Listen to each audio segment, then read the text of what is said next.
nouvelle vidéo. Aujourd'hui, on va reprendre un concept qui vous avait pas mal plu, c'est-à-dire d'analyser des conversations entre chevaux en troupeau. Je vous remets en lien la première vidéo où on avait fait cet exercice, où je rappelais un petit peu plus en détail un grand nombre de concepts théoriques importants, donc je ne vais pas tout répéter ici, donc je vous renvoie là si vous ne l'avez pas vu. Et je vous remets également en lien une autre vidéo très intéressante où on parlait des conversations au sein d'un troupeau domestique vs au sein d'un troupeau de chevaux sauvages. Ici donc on est évidemment avec un troupeau de chevaux domestiques.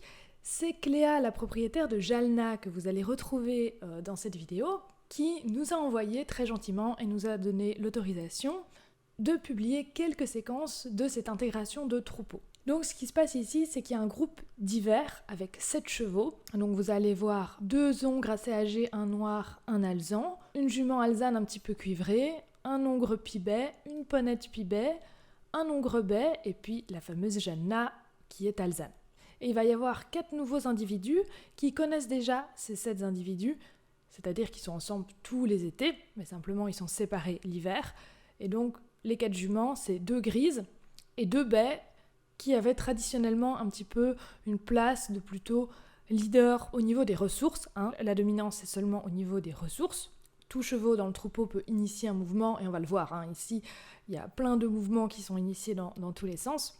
C'est une intégration de ces 4 chevaux, mais qui connaissent quand même déjà les 7 autres chevaux. Par contre, à chaque fois qu'on retire du troupeau certains chevaux et qu'on les remet ensemble ensuite, ça reperturbe un petit peu le troupeau. Parce que du coup, les liens d'amitié, les liens de hiérarchie, tout ce qui est organisation, du coup, il faut réorganiser un petit peu tout ça, il faut se remettre d'accord sur qui fait quoi, quel est le rôle de chacun dans le troupeau, et du coup, ça perturbe un petit peu. Et donc, même si les chevaux se connaissent déjà, c'est quand même bien d'aller progressivement pour ces intégrations. Comme je vous l'avais expliqué dans des précédentes vidéos, ici, ça va un petit peu vite, on remet tout le monde ensemble d'un coup, et surtout, ça fait quand même un grand troupeau de 11 individus. Je vous avais dit ça plusieurs fois, dans la nature, les troupeaux, c'est 5-6 individus, groupes familiaux avec l'étalon de la famille, ou groupe d'étalons célibataires. Ici, 11 individus, c'est énorme. Et l'espace n'est évidemment pas assez grand, on n'est pas comme en nature, pour pouvoir dire on va créer plusieurs troupeaux. Par contre, on va voir qu'il y a plusieurs sous-groupes, ça c'est normal, avec des liens d'affinité, mais ils sont tous au sein du même troupeau. Et donc ça forcément, ça peut causer des frictions, parce que c'est un énorme nombre d'individus pour que tout le monde puisse se mettre d'accord. Et le but évidemment des chevaux, c'est toujours l'harmonie, la décontraction, se mettre tous d'accord ensemble. À 11, c'est évidemment un petit peu plus compliqué. Donc évidemment, on a quand même pas mal de conversations, de stress, de chevaux qui crient un petit peu, notamment notre ongre pibet que vous allez retrouver plusieurs fois. Lui, il a pas mal de conversations de stress, c'est clairement un cheval qui ne sera jamais vraiment leader, dans le sens où il fait beaucoup bouger les autres, notamment la petite jument alezane qui fait énormément bouger. La pauvre, elle en a un petit peu marre à la fin, mais bon, elle dit encore trop rien, mais voilà. Là, c'est clairement de la redirection de stress, il a peur que quelqu'un parte avec sa jument, alors même qu'au final, dans le troupeau, aucun cheval ne fait de signe pour aller spécifiquement vers sa jument, mais lui, dans le doute, il la protège, il la fait bouger, et donc ça, clairement, c'est une forme de redirection de stress, et ça, on en voit énormément en domestication. On a quand même quelques conversations apaisées, on va les analyser tout de suite. Par contre, de manière assez globale, à chaque fois que les chevaux s'expriment, vous allez voir que c'est tout de suite assez fort. En nature, on a beaucoup plus d'intimidation, de signaux beaucoup plus fins, avec les fameux boutons de communication que les chevaux vont principalement venir pointer avec le regard à distance. Ici, on vient très vite en proximité, très vite au contact sur le bouton quand on veut demander quelque chose. Ça, on va le voir tout de suite. Donc dans la nature, comme je vous disais, souvent c'est 1 à 3 juments autour d'un étalon. C'est vraiment des petits groupes avec des interactions très ritualisées, très stables, très fines et pas violentes comme on peut le voir un petit peu ici. Là, vous voyez que dans cette intégration, il y a beaucoup de mouvements. Alors, de nouveau, c'est normal qu'il y ait un petit peu de mouvement parce qu'on va réétablir un petit peu qui fait quoi. Par contre, là, je vous ai pas mis toutes les vidéos, mais c'est vrai que ça dure quand même pas mal. Dans la nature, les étalons, il n'y a pas tant de combats que ça. Souvent, on a cette image des étalons qui se battent, mais en fait, c'est beaucoup des postures d'intimidation, des rituels très codifiés. Par exemple, ça vous avez déjà dû voir, la tête baissée au ras du sol, avec les oreilles collées en arrière. Ça veut dire rassembler le groupe ou se faire obéir sans conflit pour éviter un combat dangereux. Et ça, quand il n'y a pas d'étalon en domestication, on le voit des fois avec les juments. Domino faisait ça d'ailleurs. Elle faisait ce comportement de rassembler. Et ça, pareil, en domestication, quand il n'y a pas d'étalon, il y a souvent une jument qui va prendre ce rôle et qui va faire également des comportements de marquage, donc qui va crottiner sur les crottins des autres. Plus on est dans un groupe naturel, plus ça va être apaisé, plus les individus vont rester longtemps ensemble. On va pas avoir de comportement violent, on va pas avoir un étalon qui va attaquer un jeune poulain, comme on a pu déjà le voir en domestication. Ça, c'est de la conséquence de la captivité. La captivité fait littéralement perdre aux chevaux la stabilité sociale de l'espèce. Et donc ça peut se retrouver quand on réintroduit des chevaux en nature. On en parlera justement quand je serai à l'association TAC, où on va observer les chevaux sauvages, où on verra que les comportements violents, c'est pas naturel, et que la vraie nature du cheval, elle n'apparaît en fait qu'en liberté sur le long terme, au bout d'un long moment où les chevaux sont remis littéralement à l'état naturel. Évidemment, ça je vous renvoie aux vidéos que je vous ai mis tout à l'heure en lien, le mythe du grand troupeau dominé par un étalon, c'est faux. C'est souvent une jument qui va plutôt être le guide. Les juments ne sont pas du tout passives, il y a une hiérarchie féminine très claire, et ce sont elles qui choisissent les zones pour brouter, c'est elles qui choisissent leur étalon et donc leur groupe. Elles peuvent en changer si l'étalon n'est plus assez intéressant, ne les motive pas assez, donc c'est pas l'étalon qui choisit. Et donc voilà, je pense qu'on rentrera plus en détail de tout ça quand je serai à l'association TAC, mais là on va déjà venir analyser un petit peu tous ces comportements. Je vais vous analyser plusieurs petites séquences, il y en a qui vont se suivre, d'autres qui vont simplement s'analyser un petit peu individuellement. J'ai pris plusieurs passages où il y a des choses à dire. Des fois on va simplement observer, on va simplement dire voilà ce qui se passe, les chevaux se pointent 7 boutons, après ils vont à tel endroit, après ils font ça, il n'y aura pas forcément de conclusion, parce que c'est avant tout de l'observation, on n'est pas en train de créer une belle histoire, et donc on lit les signes.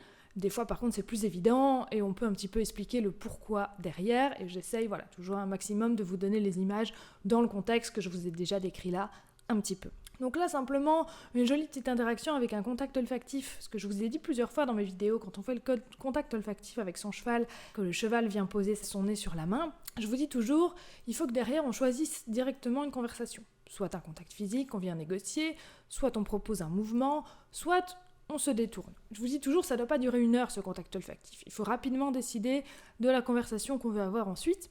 Et donc là, on le voit, comme c'est assez rapide, hop, tout de suite, ils décident pratiquement ensemble, en fait. On voit de nouveau cette importance de la synchronisation. On voit qu'ils décident ensemble de mettre fin à la discussion et de partir chacun de leur côté de manière tout à fait apaisée. Par contre, si personne ne prend de décision et qu'on reste là sans rien faire, là, ça peut venir causer un petit peu d'agacement parce qu'on est dans une communication qui n'est plus juste. Ensuite, séquence d'après, on retrouve notre hongre Pibet, dont je vous parlais tout à l'heure, très protecteur avec sa jument alezane. Il se met littéralement tout le temps entre elle et le troupeau. Donc là, clairement, ça, c'est un individu qu'on peut littéralement qualifier de très embêtant et qui aurait besoin d'évacuer pas mal de tensions.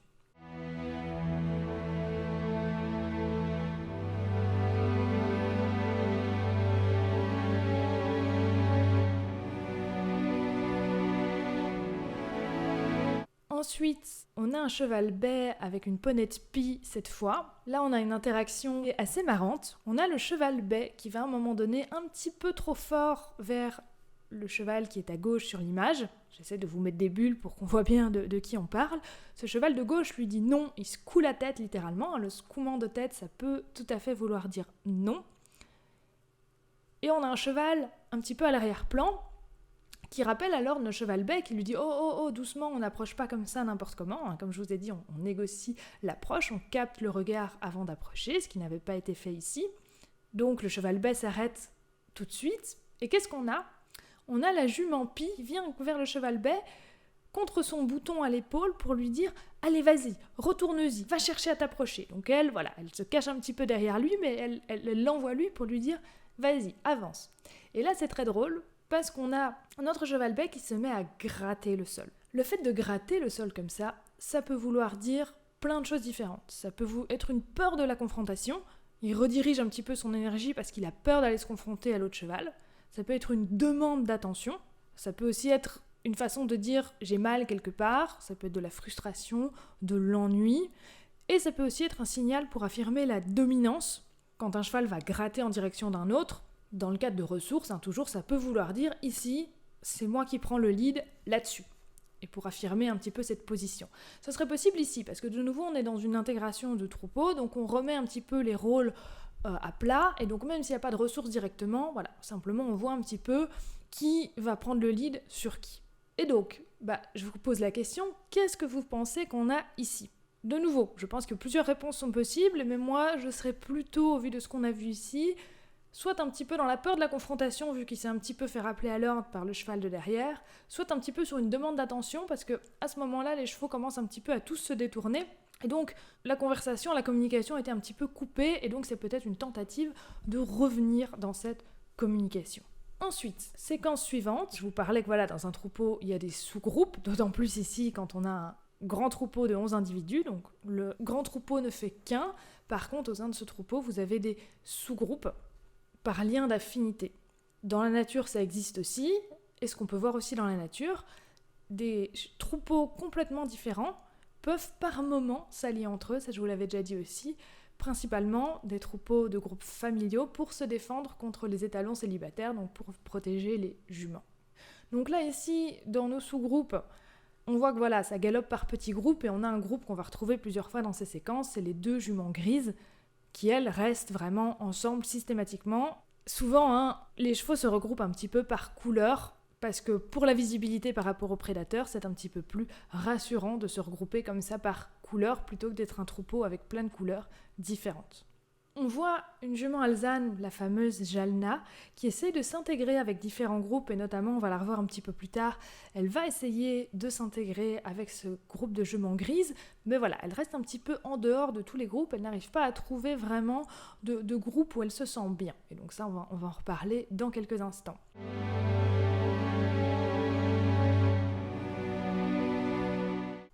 Ensuite, on a 2 chevaux qui sont assez intéressants, c'est 2 juments baies, qui, selon ce que m'a dit Cléa, elles sont un petit peu hautes en général dans le troupeau, elles ont plutôt des positions de leader.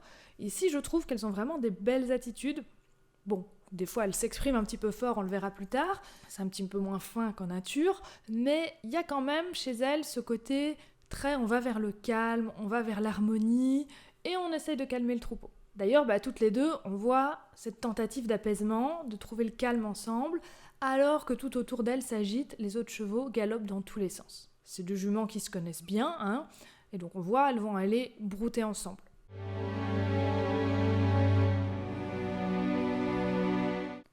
À un moment donné, il y a une de ces 2 juments qui va s'agiter un petit peu, qui va partir un petit peu au trot.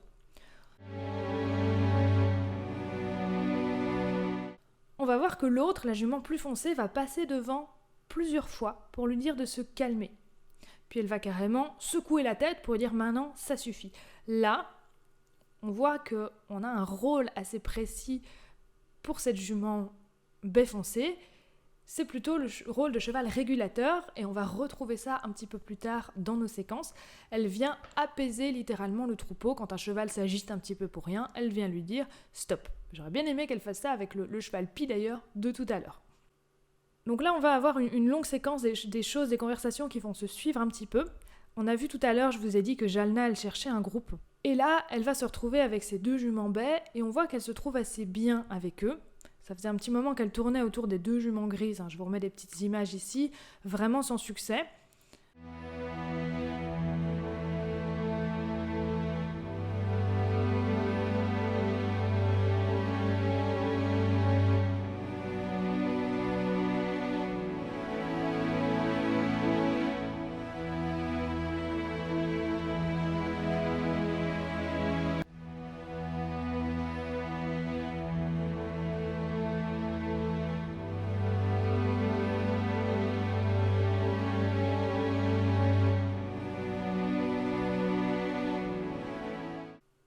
On sent qu'elle évalue encore vers les autres. Elle a envie encore d'aller établir des conversations, des contacts avec les autres, mais avec les 2 juments un petit peu leaders, on sent qu'elle se sent en sécurité, et donc c'est un point où elle va toujours revenir. Elle va tenter des approches vers les autres, mais elle va toujours revenir vers ces 2 juments baies, dont une qui est donc un petit peu régulatrice dans le troupeau. De nouveau, tout ça est mouvant. Un cheval régulateur peut tout à fait perdre ce rôle parce qu'il a lui-même des stress, parce qu'un autre cheval arrive dans le troupeau, etc. Donc tout ce que je vous dis là, c'est vrai à l'instant T, ça ne sera pas forcément vrai dans l'absolu. Donc Jalna, elle retourne de temps en temps vers ces deux juments grises, et on voit clairement que les juments, elles n'en veulent pas, elles s'en vont à chaque fois. Et là, à un moment donné, on a la jument régulatrice qui revient jouer son rôle de cheval régulateur. Elle s'exprime un petit peu fort, elle vient carrément s'interposer pour venir dire un petit peu maintenant ça suffit, tout le monde revient au calme, on arrête de se fuir et de se courir derrière.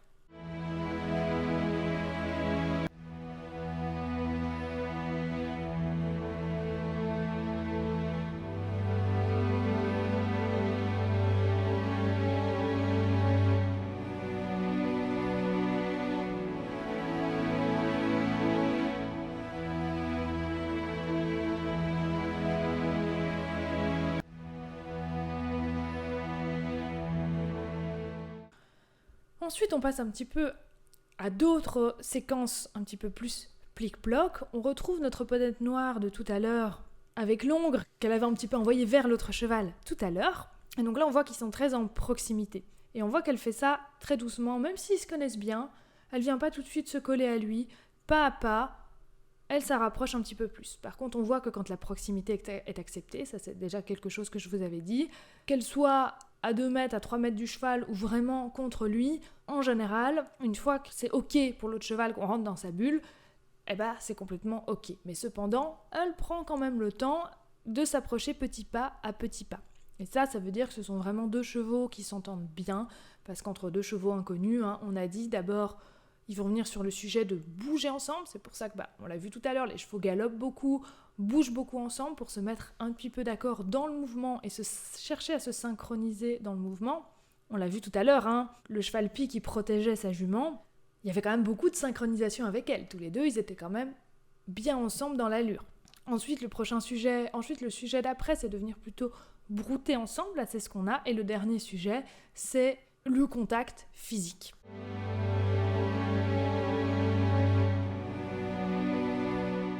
Ensuite, on a un bel extrait où là, on a des chevaux qui vont s'aligner ensemble au niveau du bouton de la connexion pour aller bouger ensemble, et qui veut dire littéralement, on est ensemble, on forme un groupe tous ensemble, qui est au niveau du passage de sangle, et donc c'est pour ça qu'on essaie toujours de se mettre un petit peu à ce niveau-là quand on cherche à se synchroniser, à marcher en liberté avec le cheval.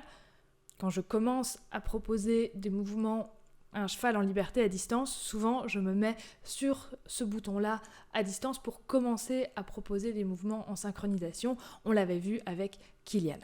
Et donc là c'est très beau parce qu'ils forment pratiquement à un moment donné une ligne, surtout 4 chevaux, il y en a un qui est un petit peu en retrait, et ils vont vers l'autre groupe qui eux ils sentent tout de suite que là ils sont à 4 décidés, et hop l'autre groupe s'en va tout de suite. Alors pourquoi ils ont fait ça à ce moment-là, on n'a pas beaucoup de contexte parce que c'était une vidéo filmée comme ça, mais voilà, en tout cas juste pour vous montrer ce comportement ici. Et donc moi je trouve ça vraiment passionnant d'observer ces conversations comme ça.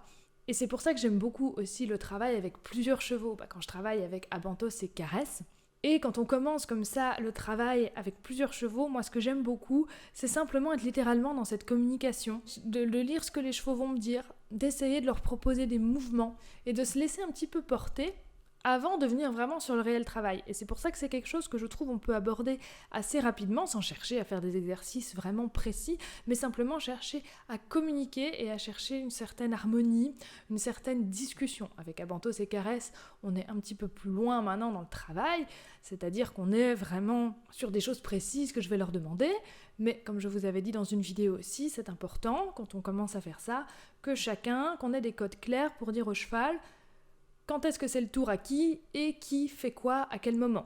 Voilà, pour pas que ça soit le bazar. Souvenez-vous quand j'avais fait pousser à Caresse et à Abantos chacun à leur tour des cônes. Voilà, chacun était appelé à son tour, chacun savait qu'il aurait son temps, qu'il pouvait donc attendre.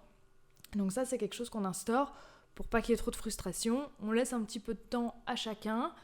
On dit clairement à l'autre qu'il doit attendre. Au début, il faut switcher rapidement de l'un à l'autre, sinon il y a de la frustration et c'est le bazar. Mais après, au bout d'un moment, on peut avoir des moments un petit peu plus longs avec l'un, avec l'autre. Mais au début, c'est très important de switcher rapidement de l'un à l'autre et de le faire évidemment avant que ce soit le cheval qui décide de venir dans l'exercice et de prendre la main. Parce que là, du coup, l'autre cheval peut sentir qu'on ne gère pas du tout, que c'est pas nous qui guidons vraiment. Et donc il peut s'inquiéter et venir commencer à avoir des mots avec le cheval qui est arrivé dans l'exercice, alors que s'ils sentent tous les deux que c'est nous qui guidons, que c'est nous qui disons, là tout le monde est beaucoup plus apaisé et rassuré.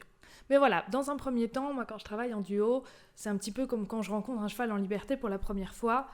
On travaille sur de la liberté, sur de la distance, et on vient simplement se rendre intéressant, simplement donner envie aux deux chevaux de revenir vers nous, initier un petit peu des mouvements, s'adresser un petit peu à chacun et voir dans le groupe qui a tendance à un petit peu plus initier des mouvements par rapport à l'autre, et du coup se dire, ok, vu que lui a tendance à plus initier des mouvements, je vais partir avec ce cheval-là en premier et demander à l'autre un petit peu de suivre par exemple. Et donc ça, voilà, c'est quelque chose que j'ai commencé à discuter avec notamment une de mes élèves, ce travail en duo ou même à plus, à 3, à 4 chevaux. Et donc c'est quelque chose que je suis en train de penser un petit peu à faire des stages vraiment sur ce thème-là. Et donc ça, on partirait plutôt sur des stages privés pour des gens qui ont déjà plusieurs chevaux et qui ont cette envie de commencer un petit peu ce travail-là, de voir un petit peu comment on peut l'instaurer. Évidemment, c'est quelque chose que je peux aussi montrer avec mes chevaux, mais c'est moins intéressant dans le sens où ils savent déjà, ils connaissent déjà. Donc je trouve que c'est quelque chose de beaucoup plus intéressant de faire dans un troupeau de chevaux qui ne connaissent pas encore vraiment ce travail et de mettre les bases pour vraiment pouvoir arriver à former ce petit groupe ensemble avec l'humain. Et donc ça, si c'est quelque chose qui vous intéresse, n'hésitez pas à me contacter non plus. Ça, j'avais déjà dit pour les stages. Je peux me déplacer chez vous, même si vous êtes à l'autre bout de la France. Alors le prix sera évidemment un petit peu plus conséquent. Moi, je ne cherche pas à faire vraiment du nombre, je cherche juste à faire vraiment de la qualité. Et ce genre de projet m'intéresse vraiment. Donc voilà, si vous avez un groupe de chevaux, que vous avez envie de commencer un petit peu ce travail à plusieurs, et que ce type de stage vous intéresse, n'hésitez pas à me contacter. Alors de nouveau, je le redis, tout dépend de l'avancée du travail des chevaux pour établir cette première communication en liberté, ces premiers mouvements ensemble. Ça, il n'y a pas vraiment besoin spécifiquement de grandes bases.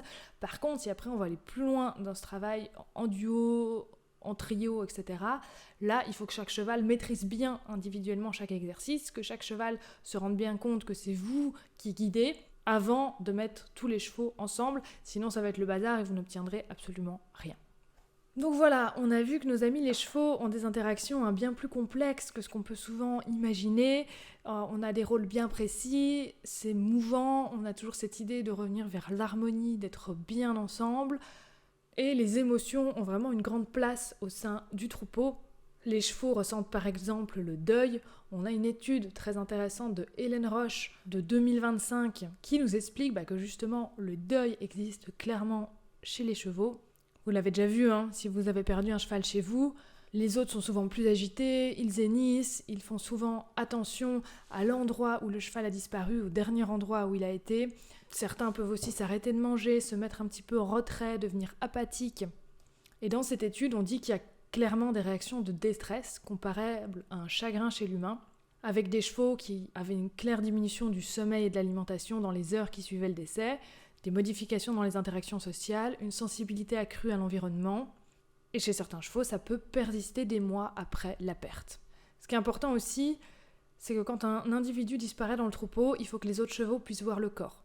Parce que dans la nature, quand un individu meurt, ça se voit, les autres peuvent accéder au corps. Chez nous, souvent, qu'est-ce qu'on fait ? On fait disparaître tout de suite, sans explication, le corps du cheval, et du coup, les autres ne comprennent pas. Ça génère de l'incompréhension, du stress, ils ne comprennent pas où l'autre cheval est passé. Donc ça peut déjà aider un petit peu le fait que les autres puissent comprendre exactement ce qui s'est passé. Donc voilà, on arrive à la fin de cette vidéo, j'espère qu'elle vous a plu, que vous avez encore appris des choses avec nous. Comme d'habitude, je vous attends en commentaire pour discuter de tout ça. De nouveau, peut-être que vous avez vu d'autres choses, parce qu'il y avait énormément de choses dans ces séquences. J'en ai choisi que quelques-unes qui je trouvais étaient vraiment très intéressantes, mais souvent dans les séquences qui sont là dans la vidéo, il y a plein de choses qui se passent même en arrière-plan, il y a plein de conversations dans les conversations. Chacun discute un petit peu entre eux, donc si vous avez vu d'autres choses, n'hésitez pas à le dire en commentaire, à partager un petit peu tout ça. C'est le but un petit peu aussi de ces vidéos où on analyse des comportements, que ce soit un petit peu interactif. Et donc voilà, je vous attends du coup nombreux avec vos réactions, vos idées, même si vous vous trompez, que c'est pas juste, etc. C'est pas grave, ce qui compte c'est d'essayer, de vous lancer vous aussi un petit peu dans l'analyse. Partez toujours, littéralement de ce que vous voyez, n'essayez pas de tout de suite y trouver une signification parce que sinon on risque de tout voir à travers ce biais, mais simplement de vous dire, ok, qu'est-ce que je vois? Qu'est-ce que font les oreilles? Combien de fois se baissent les oreilles? Où est-ce qu'ils pointent le regard? Et simplement, de coucher sur le papier tous les signes que vous avez vus, et à partir de là, on peut commencer éventuellement à déduire quelque chose, mais ne faites pas l'inverse, évidemment. Donc voilà, le petit pouce bleu, ça fait toujours plaisir. On se retrouve en commentaire, et puis surtout, abonnez-vous. À bientôt, merci.